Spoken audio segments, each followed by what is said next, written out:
Assalamualaikum warahmatullahi wabarakatuh. Perkenalkan, nama saya Muhammad Haikal Mahri dari semester 2A. Saya di sini akan mereview materi yang telah disampaikan oleh Profesor Dr. Hajah Heni Nuraini SHMH dan didampingi oleh Dr. Randy Adit Hayandi SHMH. Pertemuan ketiga.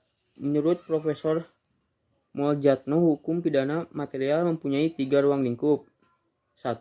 Perbuatan pidana. 2. Pertanggungjawaban pidana. 3. Sanksi pidana. Fungsi hukum pidana. 1. Fungsi umum yaitu untuk mengatur hidup masyarakat atau menyelenggarakan tata dalam masyarakat.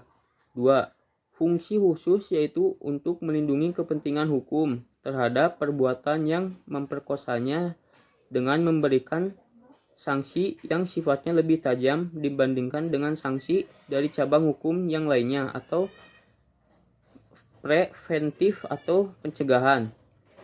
Sanksi pidana merupakan ultimum remedium, yaitu sebagai sanksi terakhir atau obat terakhir. Jika masih dapat dikenakan sanksi selain sanksi pidana, maka sebaiknya dilakukan dan sanksi pidana menjadi upaya terakhir.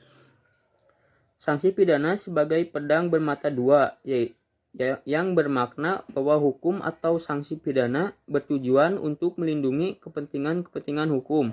Misalnya, melindungi nyawa, harta, benda, kemerdekaan, ataupun kehormatan.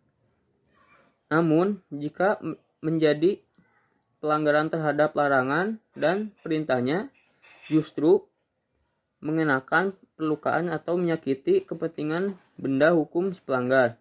Sumber-sumber hukum pidana adalah 1. KUHP, Wetboek van Strafrecht voor Nederland Hindi, merupakan warisan kolonial Belanda atau KUHP.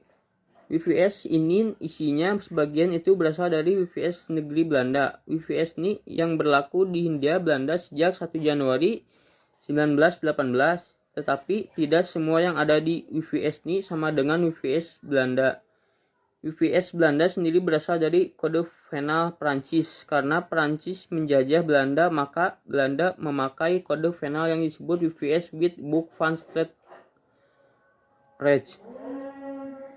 2.